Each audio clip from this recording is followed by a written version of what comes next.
Welcome to the InfoMullet YouTube channel. If you enjoy this content, please like or share. And if you'd like to support the InfoMullet by becoming a mulleteer, visit us on Patreon. We appreciate your support. There's a perennial discussion of whether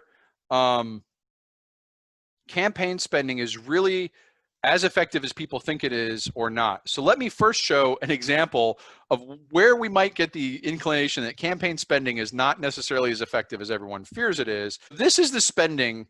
I've combined the Biden and Trump presidential campaigns, combined them outside and inside spending, and compared them to a candidate who spent more than both Biden and Trump combined this year.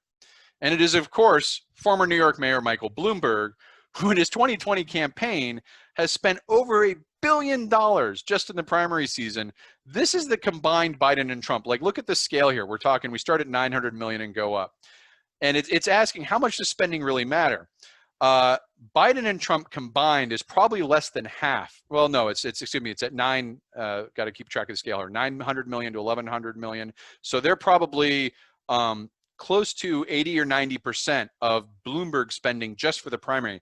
Now, Bloomberg in the primary, he did beat Beto O'Rourke, and he did beat Mayor de Blasio. So it's not like the guy didn't beat some, and I don't know if he fared better than the vibration lady who had the crystal vibration. So, I mean, it wasn't like this $1 billion was for nothing, but its effectiveness was very limited. This is the problem of spending, that even though it's conventional and money matters, there's a lot of other things that go into effectiveness of campaigns.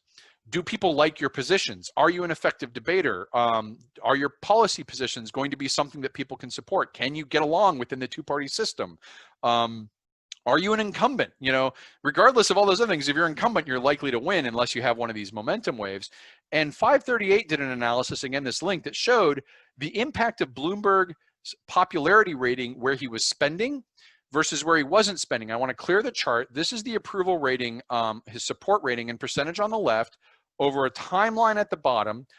Blue is where he didn't spend, and yellow is where he advertised. So you think about the $1 billion, it went somewhere.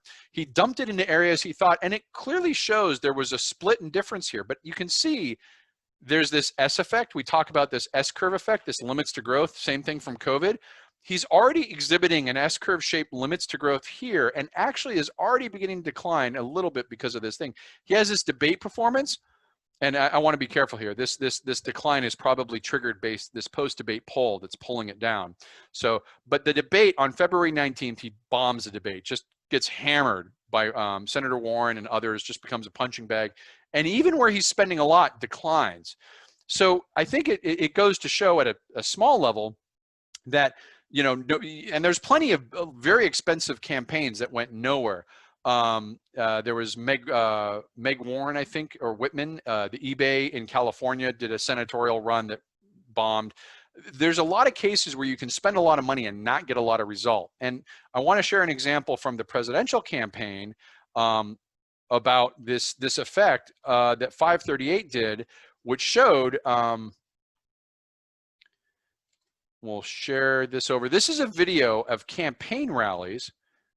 And what you're going to see when I share this video is it's going to have the map of the United States. It's going to be side by side, and it's going to show where Trump is traveling in red for campaign rallies in the last 10 weeks of the campaign versus where Clinton is traveling in blue for the last 10 weeks of the campaign. And I want you to watch where these are clustering. So I'm going to restart it.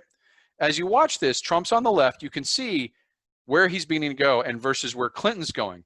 Watch the clustering in Florida, Pennsylvania, Wisconsin, and Michigan as the campaign begins finding up. This has to do with understanding where your leverage points are. And I think this is the best argument that Trump's team had caught on to these rallies as a very cost-effective way and micro-targeting certain segments in the state. He's basically doing a lot of work. Look at Michigan, one stop. Wisconsin, no stops. Michigan, Trump is in Wisconsin and Michigan quite a bit, and he's clustering up here, Pennsylvania, Florida.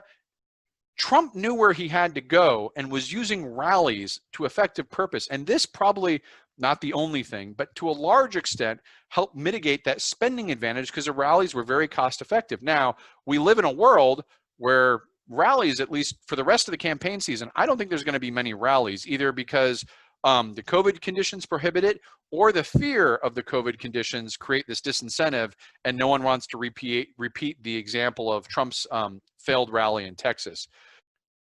Thanks for watching the video. Hope you enjoyed it. If you'd like to follow the InfoMullet, visit us on Facebook or Twitter. And if you'd like notifications when we post new video content, click on the red subscribe button below the video. If you've ever wanted to become a mulleteer and support the InfoMullet, visit us on Patreon. We appreciate the support.